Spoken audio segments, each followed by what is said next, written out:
What draws us to supposedly difficult poetry? I think that through it, we see our own unfolding. And in finding meaning, we find that we ourselves mean more.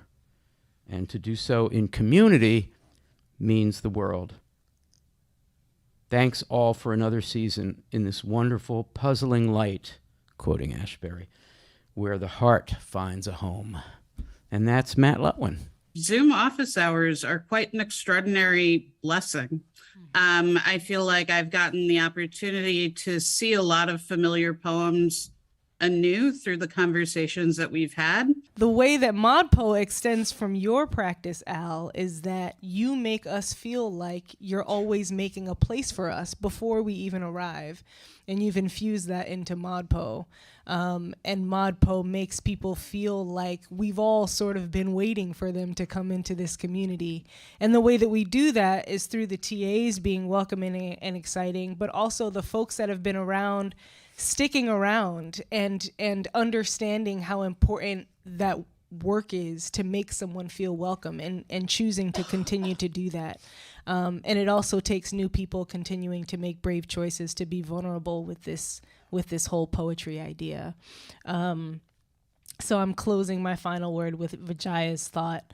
And she said that something about ModPo, it changes something in you the longer you do it.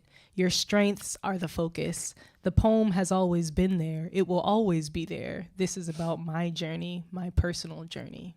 I started a grad school program this year. I'm pursuing a master's in poetry at Temple. So I spend a lot of time reading and thinking about poetry. And I was incredibly worried that I would be burned out by the time we got to our 10th week in ModPo.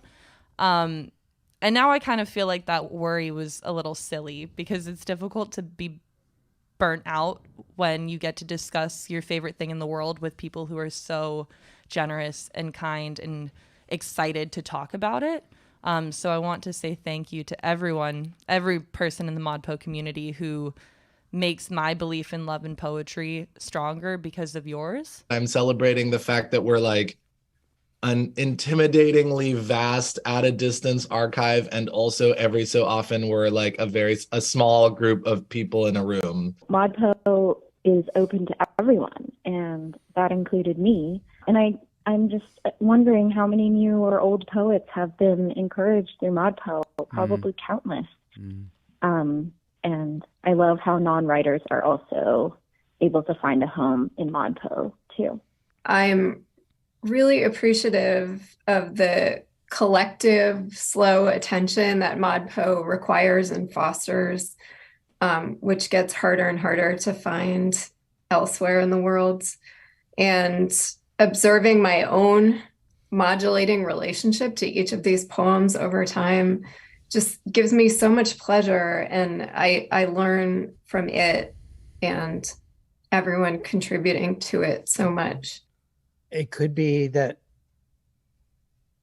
we're onto something and that minds that work atypically and circuit with other minds through the kind of blood of language, that, you know, the most unexpected and healing things might occur. It's just as exciting and just as fun and meaningful after all these years to still be doing ModPo. It's great to come up with new ideas and find new ways to connect with students. It's I want to shout out all the students out there who take the course. That makes this so meaningful. To me, as a tech person, I work on a whole lot of different stuff across the university. But what makes this so cool is that it affects so many students all around the world. So to get to use technology for something like that is just amazing to me. So thank you.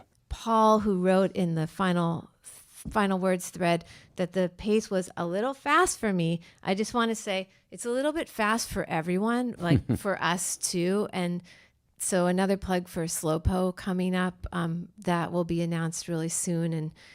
And going through everything quickly is a way to kind of find out what you want to know more about and where you want to slow down and spend time. If you watch the recording of this webcast, mostly it was about people. Yeah, the poets were mentioned, and some of them were mentioned as people, but mostly it's about the people that we met. And that's finally why reading is community building, it's democracy building, it's communitarian, and that's what we're about.